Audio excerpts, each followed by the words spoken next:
Hi there. Welcome to Living a Limitless Life. I help people connect to a positive self identity for growth and expansion in all areas of our life. Today, we're going to talk about self respect, and I always like to start out with a definition of what it means. Self respect is rooted in our values, morals, and belief systems. It's living in accordance with our worth and values about ourselves and life. Self-respect is strongly connecting to your positive self-identity as an individual, which impacts your thoughts, emotions, commitments, and behaviors. Self-respect is not dependent on external validation.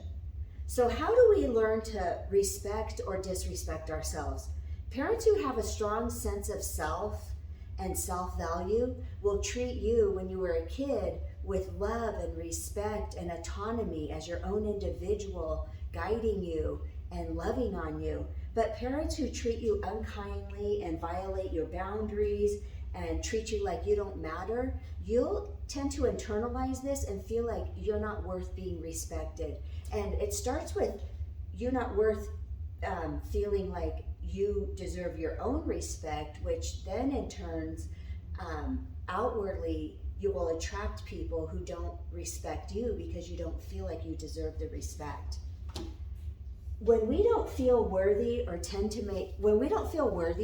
we tend to make choices that disrespect ourselves, since self-respect is making choices to support how worthy we feel. So self-respect is a direct link into our worth. So if we feel worthy, we're going to feel respectable, like we respect ourselves, we respect other people, and that kind of goes hand in hand with each other. What are the ways that we disrespect ourselves? One of them is taking things personal when somebody disrespects you. When we understand that when somebody disrespects you, they're not really doing it directly to you, they're being disrespectful to themselves, and then we just may be in the midst of them and receive that disrespect, and it may feel like it's about us when it's really not about us, it's about them. So when we really focus in on realizing that has nothing to do with us, we can give respect actually to the person who's acting like that and to ourselves. One way we disrespect ourselves when we're triggered by somebody disrespecting us is getting angry. We may get upset, angry, we may say something that we regret later on. That's a form of disrespecting ourselves because we're giving them all the power over our emotions, and we're allowing how they're being to trigger disrespectful behavior like anger or discounting or yelling or something in that realm, and that's disrespecting ourselves. So when we realize that's not about us, we can stay within respect to ourselves and actually stay in respect to the truth of who they are, not the disconnected part that's disrespecting us. 2 is living a life that lacks meaning. When we disrespect ourselves, we don't live a life of meaning because we feel unfulfilled, and we don't go after what we want. We don't we may not be truthful in saying the things that we want. And truth can be, not being in truth may say like, I want to do something that you don't want to do. And that can be an untruth and disrespecting yourself, because ultimately, if you don't want to do it, respecting yourself is saying, I don't want to do it. You may let yourself be defined by other people and the approval of other people, and wanting their respect over your own respect for yourselves. And a lot of times we want the approval of other people, and they don't even know what they want for themselves. So you may do something that you think they approve of, and then the next minute it changes. And when we live like that, we're going to be constantly disappointed because we're living outside of ourselves instead of internally to our own worth and value. Number 3 is having a negative self-identity, experiencing life by accepting less than what you deserve. So you let people cross your boundaries because you lack the self-respect to say no and don't speak up for yourself. And you don't speak up when people treat you poorly. So when we have a negative self-identity, we don't feel we're worth too much or that we're important and that we don't even respect ourselves. Like, I want to do this, but I'm just going to sit on the couch today and watch Netflix. Oh, I want to, you want to do something or live out your life or meet somebody or have new friends or meet a person that you want to date, like put yourself out there. And then you may say, oh, I want to do these things, but then just sit home and go, oh, I have to do laundry today, or I want to watch a Netflix show. Or you don't go out and make that effort to do those things that you want to do for yourself that ultimately will make you feel more fulfilled and happy with yourself and your life. And then at home, you're sitting there and you wake up the next day or later on in that day, you may realize, gosh, I feel really disappointed because I didn't make the effort for myself today. 4 is the way we disrespect ourselves is lacking boundaries. And this is an energetic feeling of your worth and value and self-respect. And the way that this works is when you are in alignment with these parts of yourself, your worth and your value and your self-respect, people feel that energetically, and they tend to not cross your boundaries. They will feel the worth that you feel for yourself. Like, they will feel an internal energy of, I'm not going to put up with that, or that doesn't work for me, or I'm not in alignment with that. People can feel that, and people can also feel when you disrespect yourself, like anything goes, like when you're kind of needy and I'm thinking of that term when you just let people kind of you have no. It's not self-respect, but I'm trying to remember the term. When you just are a people pleaser, that's it. When you're a people pleaser and you just do and say and be what everybody else wants you to be, or you don't stand up for yourself and say no because you feel like you may not want to hurt their feelings, or you may feel like they're going to get mad at you. People can feel those different energies. So when you disrespect yourself by just doing what everybody else wants, people will disrespect you because there's no boundary for them to feel. They won't feel any boundary from you of a no. All they feel is yes, or she'll do, she or he will do anything. So I don't really have to, respect them.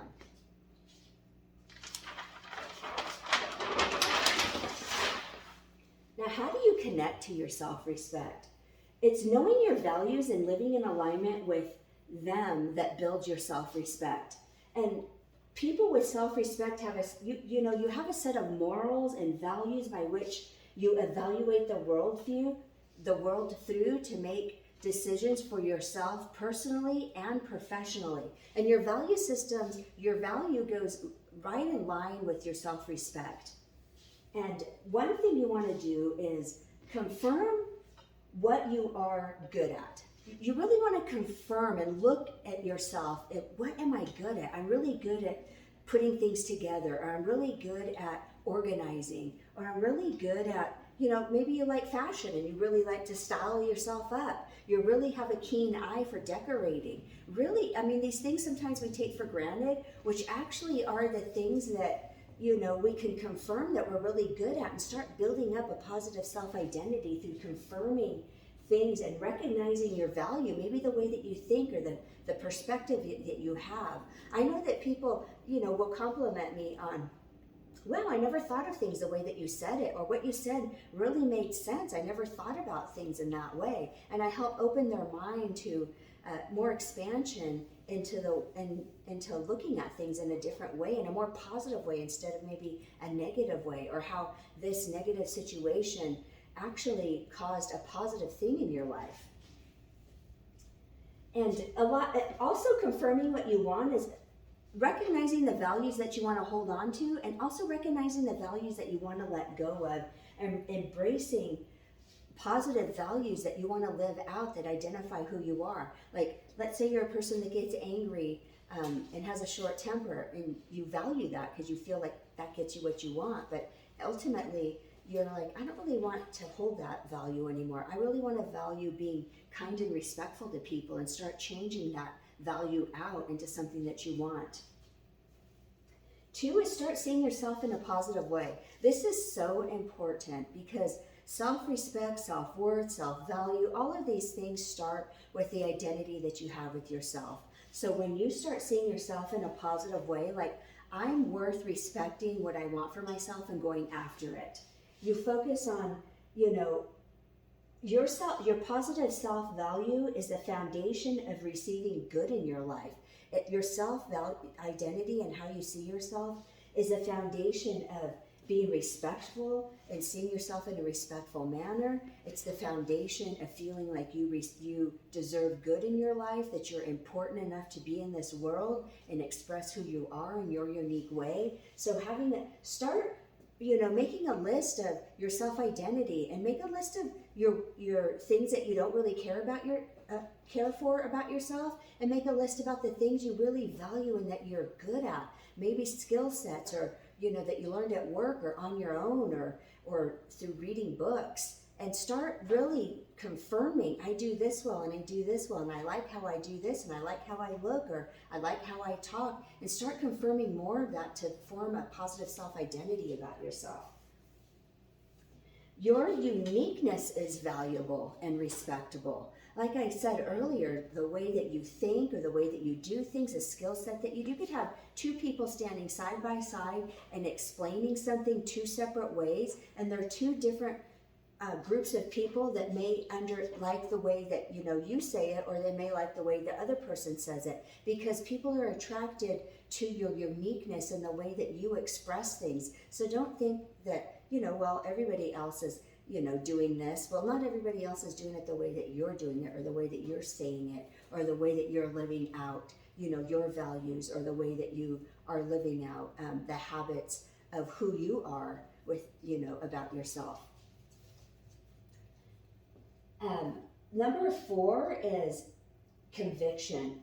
When you have conviction for what you want and who you want to be in life, often you are willing, when you're convicted, you're often willing to stand up and uphold these norms of behavior, because your very worth and sense of self depends on it.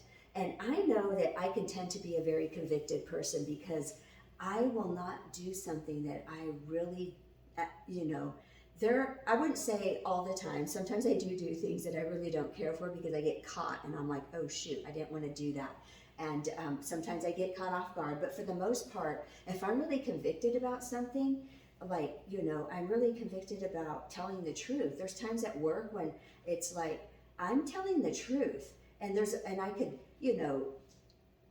if I could lie myself out of it, which isn't even a thought that kind of crosses my mind.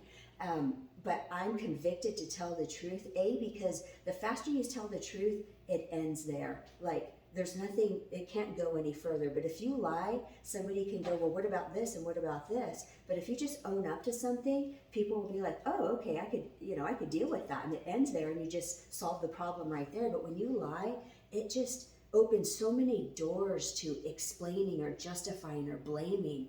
And that I have a strong conviction of, just tell the truth. Even if it's, uncomfortable, I will just tell the truth, because I have to be true to myself. And that's how what I want to reflect out into the world.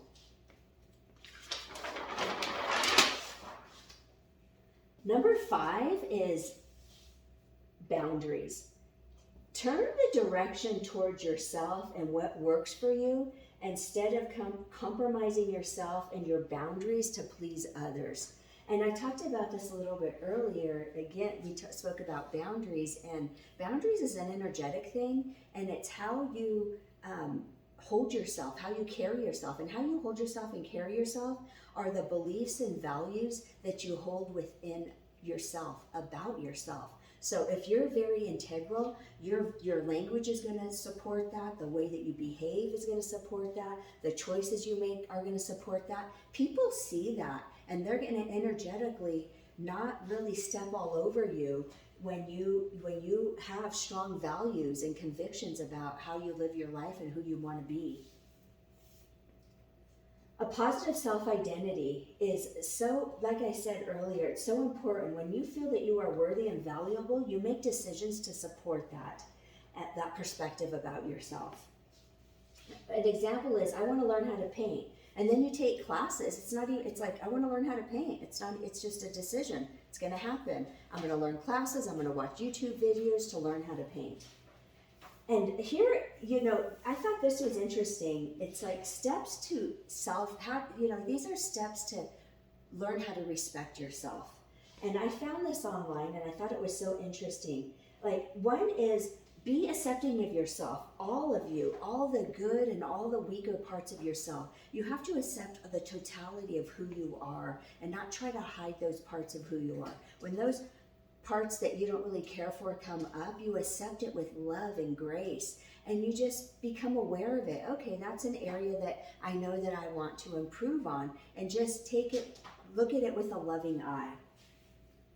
Be unapologetic. When you have, be unapologetic with who you are. When you voice your opinion, and you're voicing your opinion with respect and value, you be unapologetic for it. Don't be like, oh, sorry, but I just wanted to say this. Or, I'm sorry, I just, is it okay if I ask for this? When you say sorry too much, actually you get the opposite effect. People actually tend to disrespect you because you're not confident and convicted in who you are, and you don't feel worthy of saying something in who you are. And if you apologize too much, people it annoys them. Honestly, it just annoys them if people just apologize for themselves too much or apologize for asking for what you want. So be unapologetic in being who you are. Now, if you have, if you have ways about you that you want to change, just be aware of that. Like, you may be curt, or, you may not realize, gosh, I'm kind of a rude or disrespectful person. And while you're, evaluating that and changing that around, you don't have to be, so apologizing to it. Just recognize it. And, of course, if you're really super rude to somebody, you want to apologize to them. But be unapologetic for who you are, the way you think, or your unique way, and how you show up in this world. And stick to your values. First, in order to stick to your values, you have to know what your values are. And take a list, look on Google and list like top 100 values. And then pick out the ones that are of you, and then pick out some that you want to embrace about yourself. And then pick out values, like also Google negative values and look at some of the negative values that you may hold. And sometimes you may have thought that your negative values, like, getting angry, or cutting someone off and speaking over them and not letting them finish. You may have thought that was a good value, when actually it wasn't a very kind or respectful value to have. So look at these values and see which ones you want to continue embracing, ones that you want to build on, and ones that you want to release and replace with different values. Because when you make decisions in accordance with your values, it's for your long-term outcomes. So I want to be a person of integrity. When you make choices today, it's for a long outcome of being a person of integrity, being sought after as a person that, I know that you're an honest person. I know that you'll tell me the truth. I know that you'll give your honest perspective. People trust you in the word and value you for your word and your honesty. And being truthful, this includes not lying to ourselves or denying the reality of the situation, even if it's hard, if the situation's hard or painful, to acknowledge and accept the truth of it. When you can really be truthful and accept the truthness of a situation, or really accept, I have to say this even if it's super uncomfortable. I just want to be truthful, and just being willing to have the courage to accept the consequences of being truthful. Because sometimes the consequences of being truthful isn't always, nice. People aren't always, won't always be nice about it. You have to accept those consequences and know that I'm living a life of integrity or truth. Even if you mess up and you own up and realize, oh my gosh, I messed up on this. Or even owning up to, I know I did this with intention, and I just really want to be truthful and let you know the honesty of my ill intention of this situation. It's just owning up and realizing that certain instances don't define the totality of who you are. It's just being walking in consistency of truthfulness. And it doesn't mean that you're not going to mess up sometimes. It means that sometimes you may have been not truthful, and now you're going to be like, okay, I just really want to correct this, and I'm going to be truthful and own up to it. So it's living within these, how to live out, what I spoke about, being accepting of yourself, being unapologetic with who you are, living out, sticking to your values and how to stick to your values, and being truthful. So this is a chart on how to kind of do a self-check on yourself. You could do it at the end of the day or a journal about it, and kind of reflect as you're growing into your self-respect for yourself, which in turn creates, people are going to respect you to the level that you respect yourself. So list your values. Like I said, look on Google. They have amazing lists of values. One could be, I want to, that I'm confident, or I want to become confident. I want to be more honest. I want to be more kind. I want to be more self-respecting to myself and the things that I want for myself in life. So list, your values. And then list the behaviors when these values come up, when a situation comes up for you to choose your values. List the behaviors and how you honored your values, and recognize that, confirm, gosh, this value came up and I said, I don't want to do that. Hey, do you want to, smoke a cigarette with me or something? And you're like, no, thank you. I'm not really into that. Okay, great. You stick within your value system of, I'm not a smoker and that's not something that really interests me. Hey, you want to lose weight. So are you staying within your value system of wanting to lose weight? Hey, let's go out to eat. Let's go, have dessert tonight after dinner. You want to go out and have some dessert? No, I'm good. I don't want any dessert. Or yeah, I'll go, but I don't want to have any dessert, but I'd like to share in your company. And so you're sticking to your value system of wanting to lose weight and not indulging in things that prevent you from that. And then you have the concerns column. Recognize when you aren't honoring or living in alignment with your value system. So at the end of the day, that's a little bit of journaling or a little bit of self-reflection. God, I did something that I didn't really want to do. Like I ate that piece of cake. Okay, honor yourself and realizing that you're being honest with yourself and recognizing that, and then knowing that I want to do behaviors tomorrow that are in alignment with me wanting to lose weight. And that's a really interesting, list of how to build on your own self-value. And this can be build on your own self-respect. And building on your own self-respect is also building on the values that you want to hold on to. Now, to sum up, the video, self-respect is validating yourself and respecting yourself to live in accordance with your values and the life that you want. You are worth speaking up for yourself and honoring yourself when somebody is being disrespectful to you. So thank you so much for listening to me. I hope this helped you, and I'll see you on the next video. Bye.